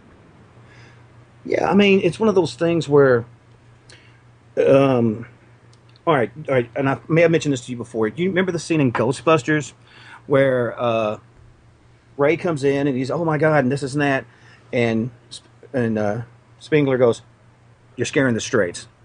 Yeah. Put it down. We'll talk privately. Yeah. But it's like that. They have to gauge you, and once they got an idea where my head's at, and I might just kind of mention little things like, this C&D, which was on C&D walk in the shower where I would see shadows and stuff, and I went, "You ever get?" I don't know, just sort of an odd feeling in the shower. He's like, "Man, I bathe in a shower. I bathe with a bunch of convicts. What do you think?" I said, "That's not what I mean." I would get a lot of weird vibes too, but what I mean is, I don't use the powdered soap anymore. Let me just tell you that much. Yeah, I buy the rope, the soap rope. So, but it's a thing where it's more of a thing. I said, no, just an eerie feeling. And they're like, "Oh, you get that too, right?" And I was like, "Yeah, I get that. How come you not?" Mm-hmm. And he says, "Well, some people get it, some people don't." And yeah, I'd spoken to an old janitor who'd been there, golly, probably 40 years, 50 years. He came in there when he was just a teenager, and he confirmed quite a few of the different stories that I'd come across, and even turned me on to a few different places throughout the prison that I was later talking to officers about, and they confirmed said stories. So yeah, they definitely, that's the thing. We're there for maybe 8 hours, 12 hours if, there's a, work shortage or something. But for the most part, like you said, they're in their cells a good part of that, almost all of that time. Yeah. And your mind has time to wonder. Well, that's just it. I was going to say, how much is, just the monotony of being a prisoner. Thank God I'm not one, although, some would say doing radio is a crime. No. Joking, of course. You're too pretty to go to jail. Yeah, I am. I'm just too darn pretty. I wouldn't last very long, to be completely honest with you. But sitting in your cell, especially these guys that are in the segregation, I almost became a prison guard, believe it or not. I told you that when we were talking before the show for Stillwater Penitentiary. Thought about it, and God, I couldn't live that kind of lifestyle. I mean, that just takes a special kind of individual to do that kind of job. But I would imagine it's the inmates that are in their cells 23 hours a day that have the most wildest stories to tell you.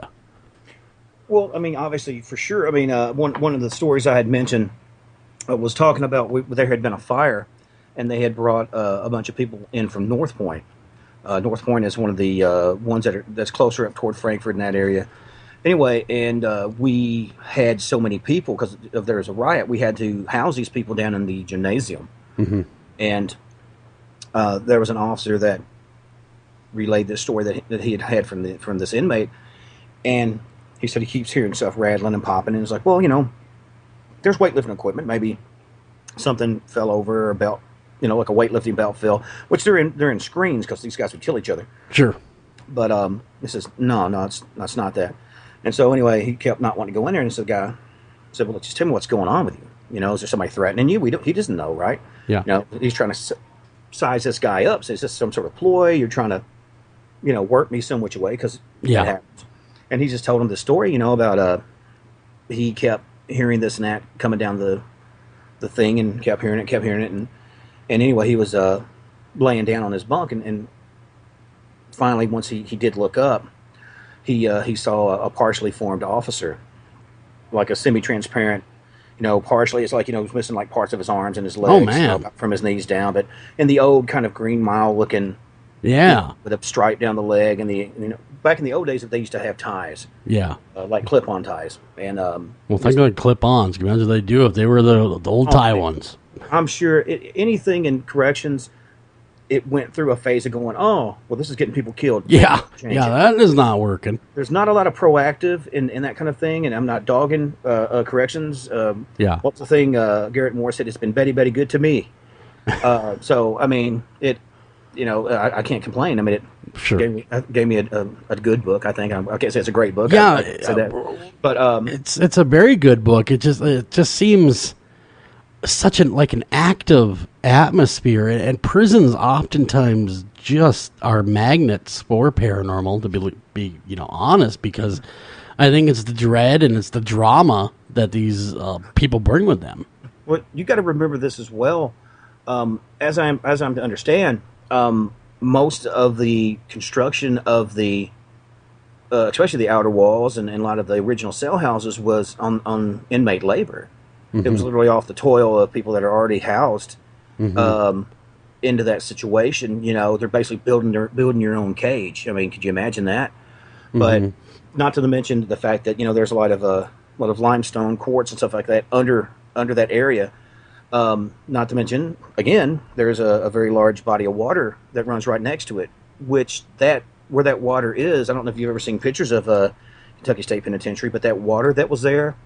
There's a ghost town underneath that. There used to be interesting. There used to be a town. It used to be called Edible. Now they call it Old Edible, and they cleared what they could clear out of it, and they uncorked the water at the dam, and whoosh, here it comes. It took the houses, everything, and the people that's been up under there said you can still see, the foundations and like parts of old fireplaces, and wow. And I always thought that would be like a really creepy sort of place. You can just sort of stand at the water. It just has an odd feel. I would imagine, especially with being a ghost town. I mean, that conjures up, thoughts anyway. Right. Ghost towns, but one that's submerged next to a prison. Oh boy. Right. I mean, yeah, because it's just creepier and creepier, and then you have like the old Vinegar Hill, which is the old Potter's Field, where they buried a lot of the indigent inmates. No, go ahead. A lot of places have a Potter's Field. I know there isn't one far from my home, where it's an old tuberculosis hospital, the old Shaw Hospital, and that always seems to be, for all paranormal investigators that talk to me, those Potter's Fields, because the way that they were taken care of and ran, and a lot of times you're going to find multiple bodies in one grave, that kind of stuff going on. Yeah, stack them like corkwood. Yeah, they did. I think the one that I was investigating had 10 per grave. They were stacking them in there. And the thing of it is that is where 90% that is usually activity is reported to me anyway of these Potter's Fields. Right. I mean, it's almost like and again, kind of tongue in cheek, it's almost like a really morbid game of Connect 4. Yeah. It's just like, how many more can we stack into this? And, yeah. And that's the thing. Like, well, there's one of the stories that talks about going through there, and there's a kid that was you know what parkour is, you know, where guys run through urban areas and jump up, jump over stuff. Yep. And anyway, there was a kid whose family lived in a town not far from here, Murray, Kentucky, which has, you know, Murray State University, fairly prestigious college in the area. And actually, my daughter's going there. And so anyway, they kept wanting to go check out this old, what they call Vinegar Hill, because it's just sort of like, you know, I guess just water runs through it. People were so rotten, you know, the water's sour. You know, like this ground is sour type of thing. And that's what it made me think of. And anyway, this guy and his cousin went and checked it out, and they ended up running into something. You know, I thought when I heard the story, it was going to be, oh well, somebody, you know, a grave was open or something grabbed their leg or something like that. And they told me something. It almost touches on something of like a Dogman story, but the way it's described sounded more like a classical, like hellhound. You know, the sort of red eyes and steam. You know, and it's like blacker than black. You sort of just see sort of shifty, shimmering. Sure, and you heard this, of course. Thing. Yeah, it's third hand. Did you ever go up there? You know, I have never. Let me say this: I have never officially been up there because it's on state property. So, but off the record, you might have looked in there once or twice. I've definitely been within 20 feet of it because it's. I will say this: it is very, very close to the shooting range, and you have to kind of give that a mull over in your head. Yeah. Okay, you're going to put. We're going to have our target practice aiming toward where all these inmate bodies are. I guess they're thinking, you know what? Close to the ground, screw it, just a dead convict. Yeah. I mean, I'm assuming that's the mentality. Or maybe I would imagine it is. I mean, the South is a way more active prison systems than the North does as far as hauntings go. I've noticed that as well. And do you think that there's why do you think that is? Do you think that there is just a kind of like a throwaway mentality, or is there not a whole lot of rehabilitation involved? What is the reasoning behind that? Well, I know the reason of having active prisons. I can only assume it's a money deal. Oh, God, don't get me wrong. You have to put these men somewhere, or you have to deal with their sentences on some level or another. And some of these guys, you can't just do a house arrest. You know, you kill 2 or 3 people. There was one guy. I don't know if you want to hear this story or not. I'll try to keep it clean. You know, how is a long one? We got 3 minutes left before the break. I mean, we can break early if you want to tell this tale, man. If it's a lengthy one, you know what? I'll hold on to it for after the break. If you want to talk some more, you want to take sure, a break, sure, absolutely. Because I don't want to break it up in the middle of a great story. And but working in the prison and then writing a book about it and going in there after the prison's been closed and working there as long as you have it, that has to be eerie because you knew the people there. You walked the corridors for years. Was it very eerie investigating where you made a living? Now, understand the Kentucky State Penitentiary, I was never able to go in and do an active investigation. Okay. Because it's still functioning. Gotcha. It's still going.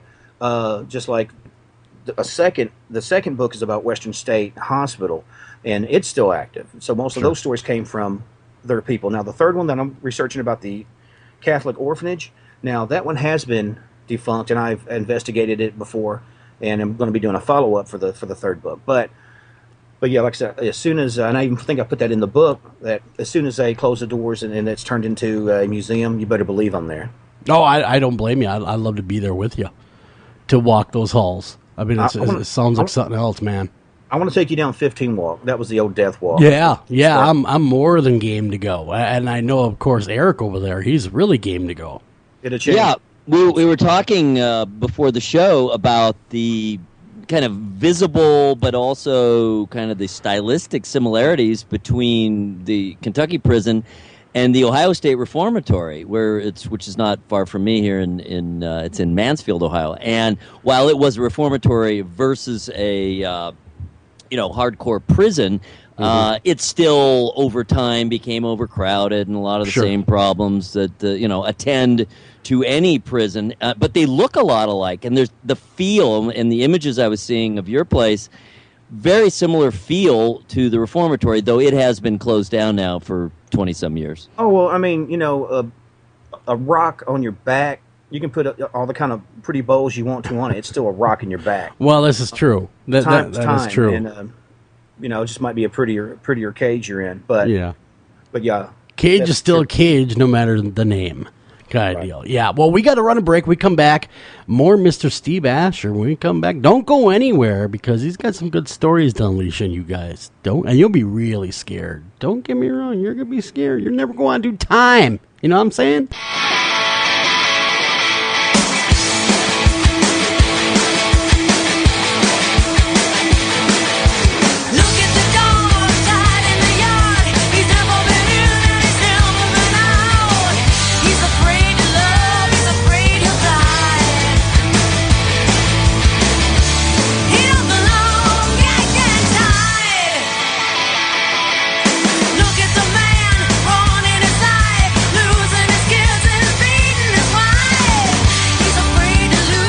Your ideas, work, and creativity that make it your yard.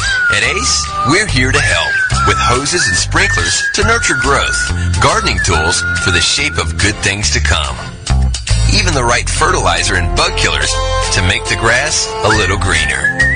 You'll find it all now at Ace, your place, with everything you need for your yard, plus helpful advice, almost like we're right there. Ace, the helpful place. Author Steve Asher brings us Hauntings of Trilogy.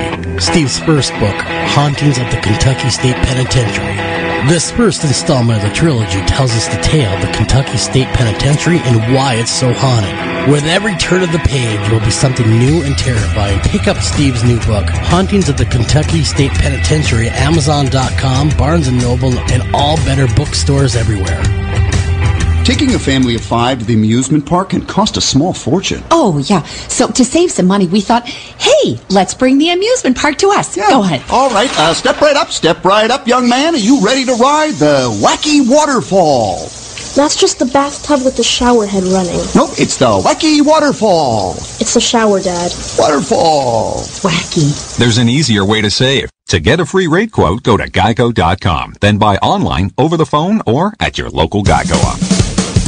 Anavar Media LCC is a dedicated team of professionals committed to helping business development scale and protect their websites, mobile applications, enterprise software solutions in the Northeast Ohio area.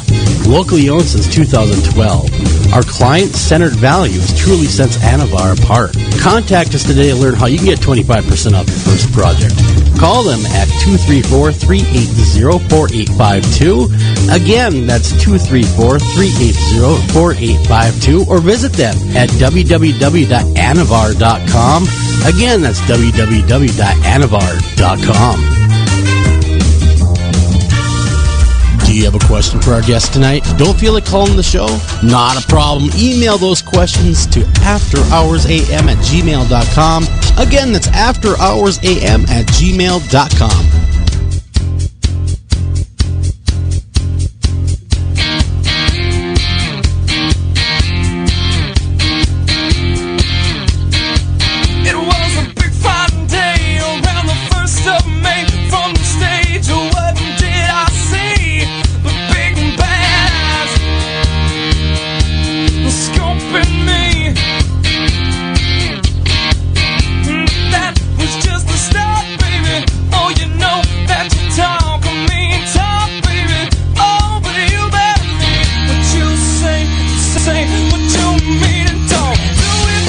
Welcome back to After Hours AM with Mr. Steve Asher's our guest tonight, and I'm your host, as always, Joel Sturgis, right along with me, Eric Olsen. Eric, I kind of walked in a little late on that, you know, instead the music didn't play all the way through. Bad trigger finger tonight. Bad. It must be the heat. 105, man. It's still hotter than hell.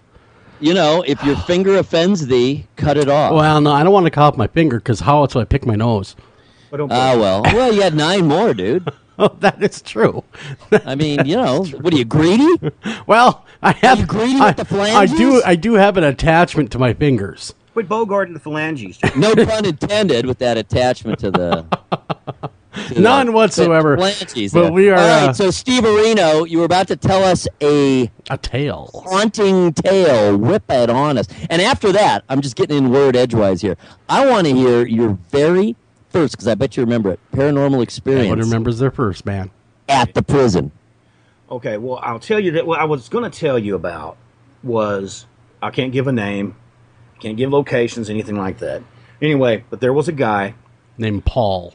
No, it Mike. wasn't Paul. Kevin. But he was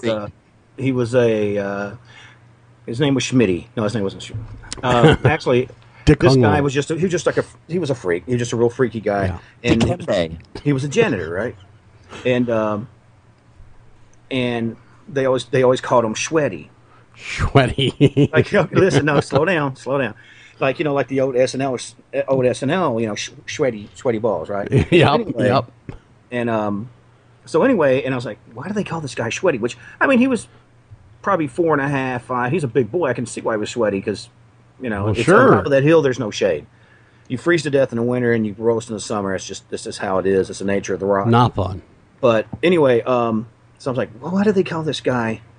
Why do they call him Sweaty? And he says, you don't know why he's in here, do you? And I was like, no, tell me, And he's like, oh God, come over here. I don't want to talk about it out here. A bunch of inmates around. I was like, Jesus Christ, what did this guy do? He said, yeah. He said he always had a thing for young ladies. Oh no. Oh I'm like, no. All right. He said he's a bit of a collector. I'm like, okay. So I'm thinking maybe he killed them and like clipped some of their hair. Yeah. Fabric. No, he collected and air dried the areola and nipple area. Oh my Lord. Tisk. This lunatic. We vote no. Yeah. Yes. Cut it out. But he literally would walk around in his front pocket, and every once in a while, I guess he would pull it out. That's how he apparently got caught, and he would give him a little lick. And when they asked him why he did it, and he said it's kind of like potato chips, being salty and stuff. And somebody said he made a joke, said you can't stop at just one. Oh my Lord! I don't know if that's true or not, but it was so this dark and funny at the same time. It made sense at the time. It was actually kind of a cool way to go out, but he was a piece of garbage. But yeah, that was that story. It has nothing to do with the book, but yeah. Well, that's a grim tale. That is a very grim tale. A man collecting. Wow. Again, for any of you that yes, you heard it right. Nipples and areolas. That's probably the cleanest story I can give you. Gender, and kept them in his pocket. And yeah, I don't know if he had them they make belts, different colors and different shapes, different textures. I don't know. I didn't have a talk with him about this. Wow, I would have said it. Are you into making belts? There's a guy in Wisconsin named Ed Gein that was very good at making those belts. You have nothing on him. I don't know. That really is a classic kind of horror trope, with the use of skin for various purposes, and unfortunately, there's plenty of real life precedents for it. I wonder what is you guys probably know better than I. What do you think the psychological underpinning of that is? Is it the control? Is it the being able to segment? Wow. Yeah. I don't know. That'd be a great question for Clarissa Cole when she comes on, our forensic psychologist. For me, that would probably be an easy out for it. Yeah. But I mean, if you look back at earlier cultures and stuff like that, even ancestor worship and stuff like that, where certain cultures would eat part of their loved one, or save the bones. Well, I mean, I don't want to get too deep into religion, but I mean, if you look like bones of saints and things like that, they're obviously not licking on them, I don't think, but there's a certain morbid quality to that. That is just wrong. I think it had more to do with a worship, a moment, because let's think about it. Memories, some of the strongest memories you can have can be triggered by a smell. Well, sure. I mean, they serial killers often keep trophies. Right. I mean, that's not unknown. I mean, a lot of them get caught because of, like you'd said in this case, because of the evidence, the trophies. Right. Yeah, that they have to keep around. They almost need a memento to bring them back to that moment of bliss. When they were, at least that's what was explained to us by, we have a great forensic psychologist comes on the show, and she studies serial killers. Clarissa Cole, of course, that was what she had said, is that it brings them back to the scene of the crime. Yeah, You know. I've heard some of the stuff with her on it. I do think that's very much a retelling and a reliving. I think it's also why a lot of times you'll see people returning to the crime. Yeah. To see the aftermath. I don't know if it's to see the families cry or what, but there is some truth to that. I really believe that, and you got to understand too.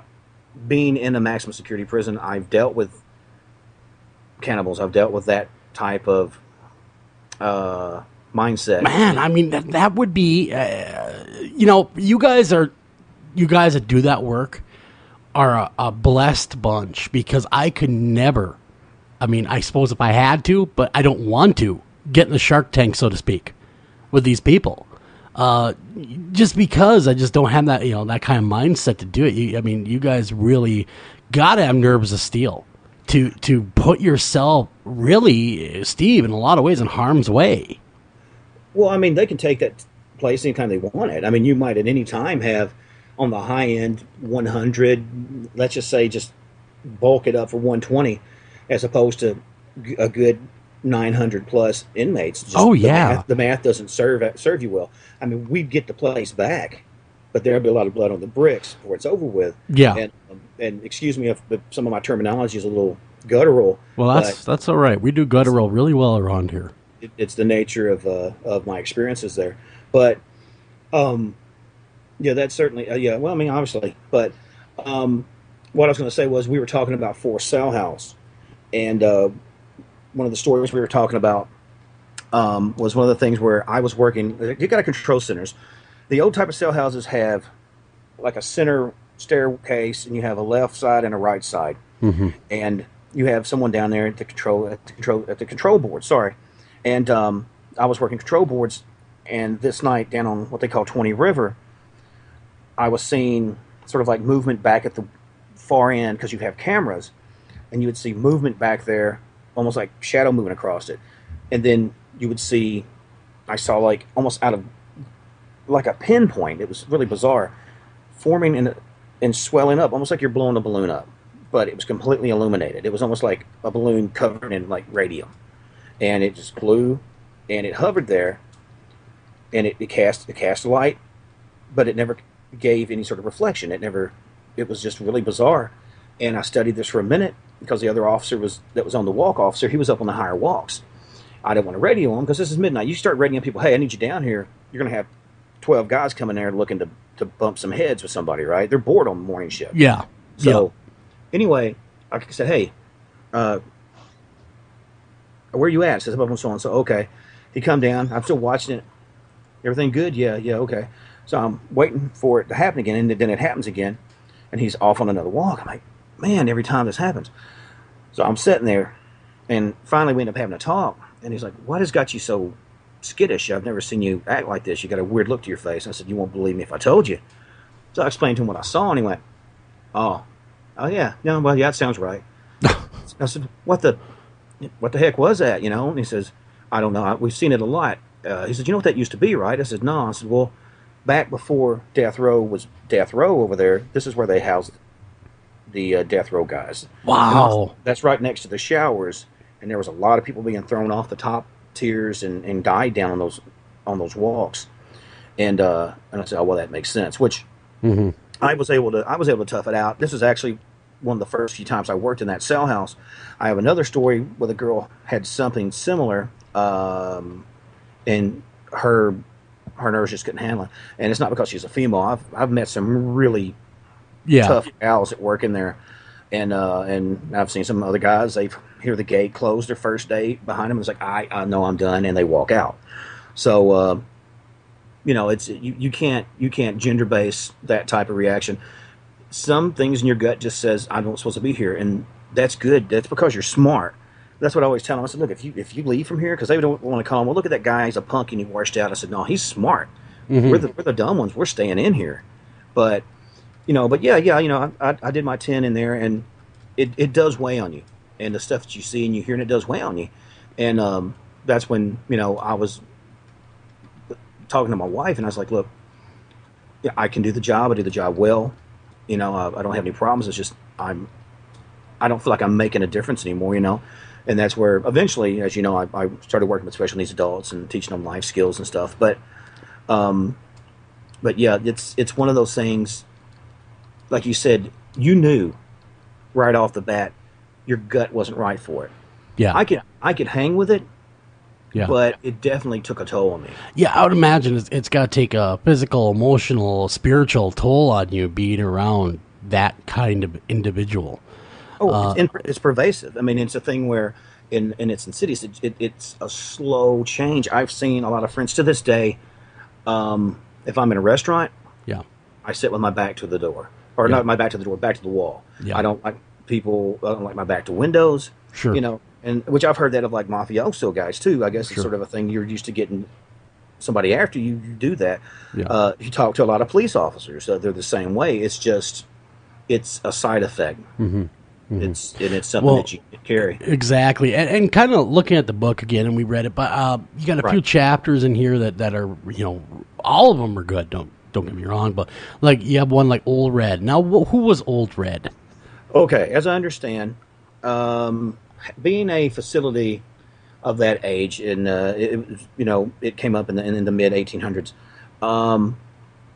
There's been a lot of different buildings used for different activities and different had different uses.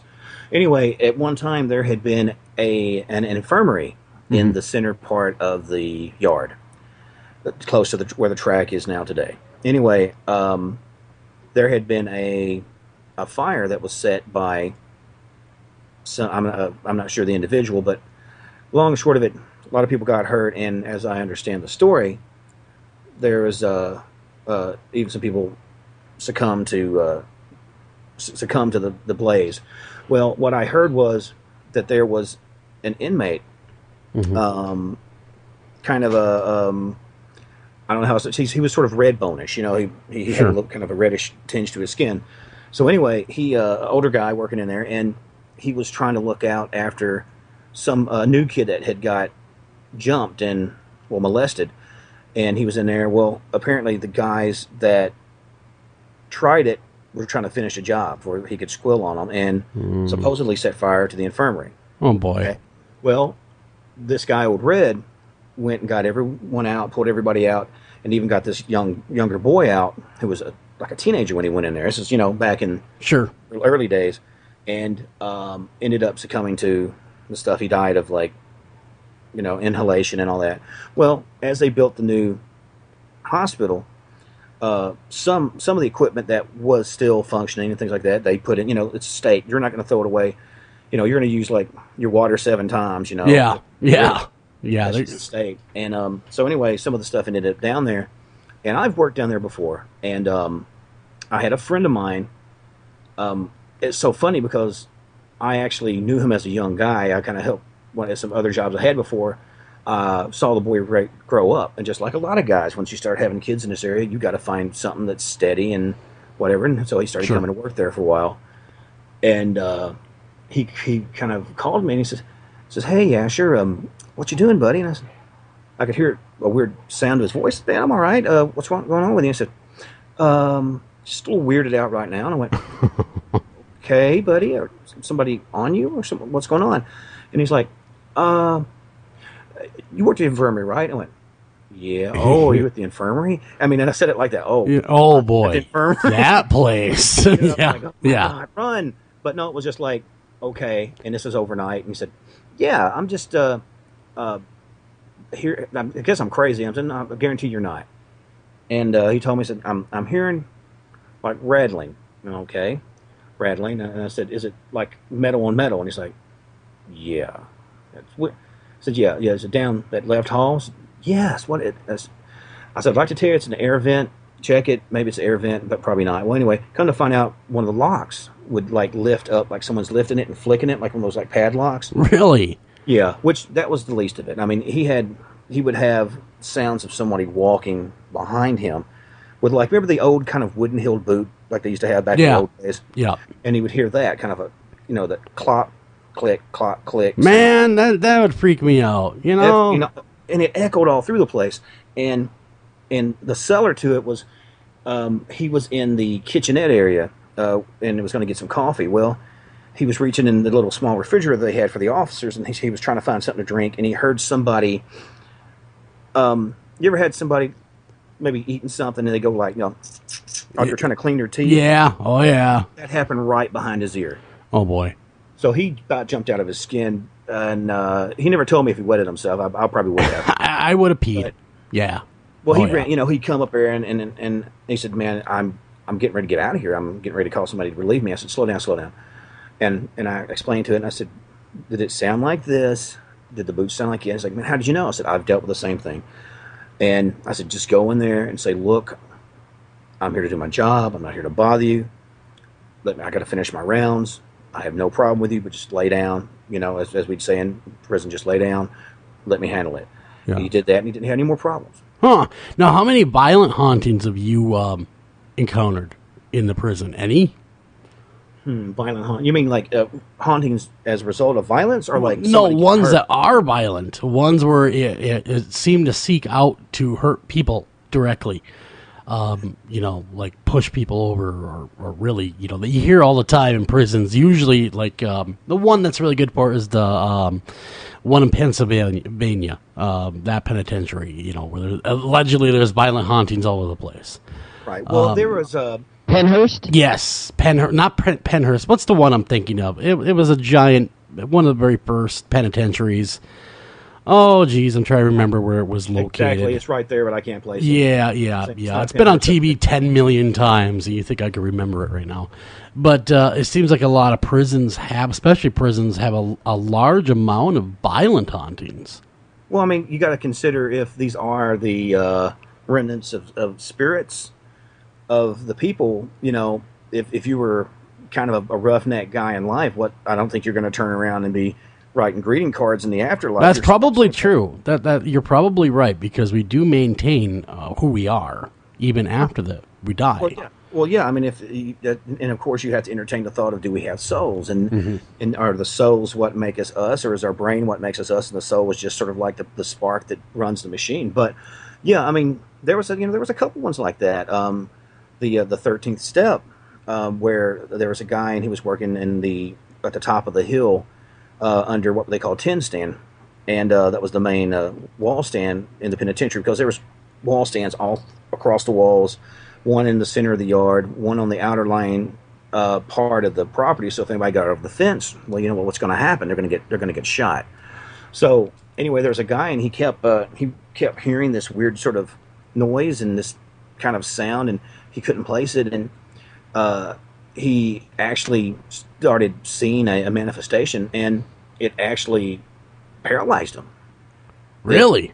Yeah, I mean, his body locked up, his joints locked up. Wow. He felt like he said he couldn't say he was for sure, but it felt like he was suspended off of his feet and just held like somebody in a bear hug. And while this went on, the only way I can describe it would be almost like an ectoplasmic, some sort of discharge came out of his chest. I know this sounds a little weird, but it went to where apparently there had been gallows at one time at the in the center of the prison, and he saw what formed the sort of almost like a husk of a small humanoid, and it seemed to be walking up invisible steps. Huh. And all this time, man, it's pulled to him, and he's feeling all the anxiousness and all the dread and the, I'm sure, the regret, all that stuff that would go through your mind, especially if you're in a slow motion. Well, sure, taking your last walk to go, meet the gallows. Oh my Lord, I can only imagine how long that walk could be.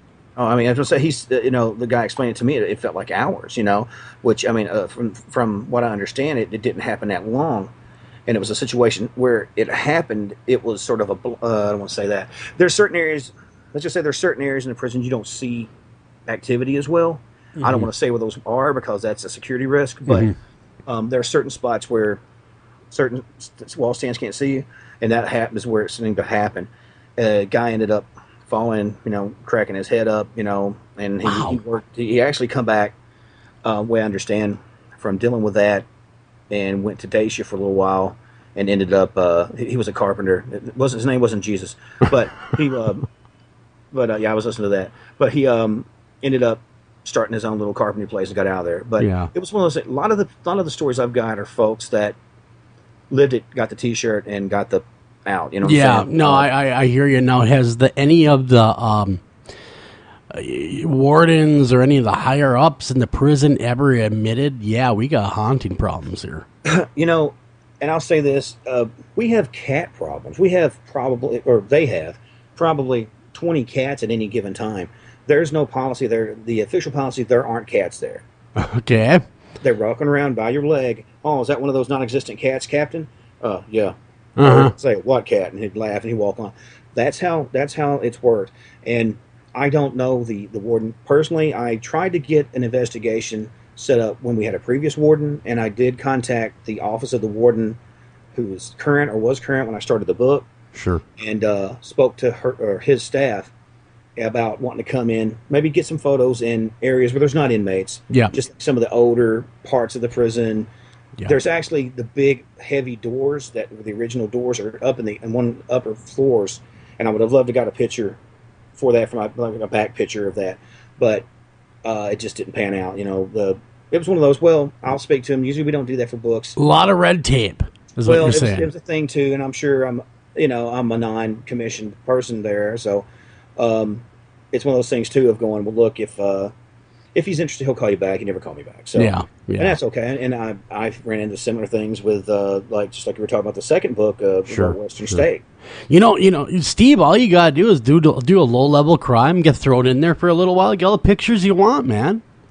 Yeah, I don't want to be a former guard in a penitentiary I worked. That would not be cool. I'm joking, of course. That would not be a good thing for you. No. The lunatics have taken over the asylum. Exactly. Bad scene. Front page bad news. It would be front page bad news. Okay, we got 4 minutes left, and of course, we've been talking and anyone that hasn't heard, we've been talking about your new awesome book that's out there, which is Hauntings of the Kentucky State Penitentiary, and it's just one of a trilogy of paranormal books that are coming out, and you got another one, the hopper, of course, that you're working on. Be a total of 3 when you're all done, and that when you get the second one that does hit, you're definitely coming back to After Hours AM. I'm sure of it, to talk about it. It's a date, and I'll tell you this. I did have to say this, if you don't mind. The people that got me into this, Permuted Press is who's carrying it, and it's through Simon & Schuster, and so it's Sam's Club and all kinds of different places. You can get it on Amazon, you can get it BAM, different places, and you can get it in all the different ebook formats.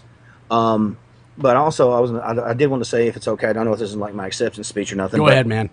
Man, Rob Shelsky, who was basically the guy who found me, and he started talking about these stories, and he said, "Look, man, you've got to put this to pen, because there's nothing's ever been wrote about that prison, and an active prison, that's unheard of." And of course, there's Michael Wilson. He's the owner of the publishing company, and he's really been super sweet.